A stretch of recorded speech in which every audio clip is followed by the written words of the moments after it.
Just when you thought Bethesda couldn't lose any more customers, just when you thought Bethesda would have been on their best behaviour to gain support again, they are having the weekend from hell. Now, let me say this first piece on what has actually happened and explain it, and then we can talk about whether this is 100% Bethesda's fault. But let me break it down first. First controversial thing of this week was they released more ways to monetize Fallout 76, which is just mental when you think about it. There are so many ways it monetizes and gets money off you. It's unreal. Then they did the biggest oopsie that upset most people. Basically, Doom was released on Steam earlier this year, and everything was fine. It had mostly positive ratings from the start and was like one of the only loved games Bethesda has published recently. And that's probably because Bethesda didn't make it. It was made by a studio called ID Software, and then Bethesda published it for them. And Bethesda seems to have a very hands-off approach and gives ID Software free rein to develop and make their games, including Doom. So things were going well until an update released a couple of days ago that contained de novo anti-cheat. If you don't know what DAC is, I'll give you a brief summary. It's a very dodgy, and to put it bluntly, shit anti-cheat engine that operates in your kernel. This means it installs in your operating files the kernel of your computer, the memory that contains all the mega sensitive important shit that lets your computer run. These are the folders that see all information leaving and entering your PC. Also, this anti-cheat requests level 0 access, which means it could, and for legal reasons, I'm not saying it will, but in theory it could look at any single file in your computer and then report it back to the company. When realistically, Devuno only needs a level 3 clearance at most to operate fully, so no one understands why it requests full access.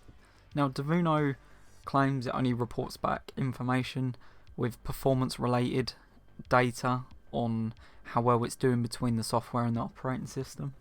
But what makes this really dangerous is this software is so hackable, it's unreal. Security is so shit, it's basically a big invite to hackers globally. And with it demanding level 0 access into your PC's kernel, a hacker would have full and total control of your PC.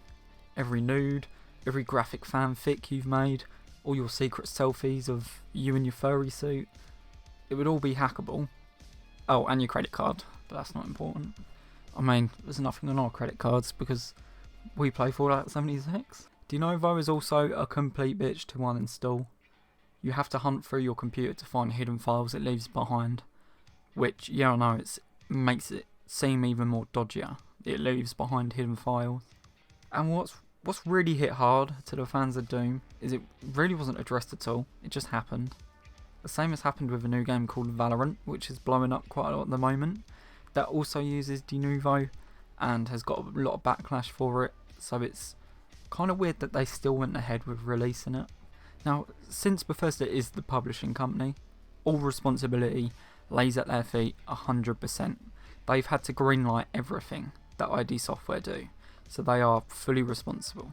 However, do keep in mind Bethesda acquired ID Software, the company that make it, but have that very hands-off approach and let ID Software do whatever they want within reason. I've seen a few people come forward and state that they feel like this is more of a developer's move, trying to protect the multiplayer aspect of this game, rather than a after launch edit by the publisher, who knows less about the project, which I am inclined to say that's more likely what's happened. So again, Bethesda should be put on the naughty step, again, because they have greenlit this. They thought it was a very good idea, but ID Software need to be put on the naughty step as well. We need to be asking them what happened. Lastly, here's a screenshot of how to remove it properly, as if you already have installed it and didn't realise it was there, you might want to actually get rid of it now before a hacker takes over your bank accounts and your computer and your graphic fanfics you'd rather not have out there. And to be honest, I wouldn't have known about this either if I don't spend nearly all my waking hours on Twitter and on the internet. Just to note, de novo is PC only, so if you've got a console, don't worry, it hasn't got it, you can keep playing fine. Be very interesting to see how Bethesda handle this, as although it's controversial that they're going to monetize Fallout 76 even more, They've had a very positive reaction to what new content is going to come out this year. So I'd imagine they were probably on a high, and now they're going to be on quite a bad low as well.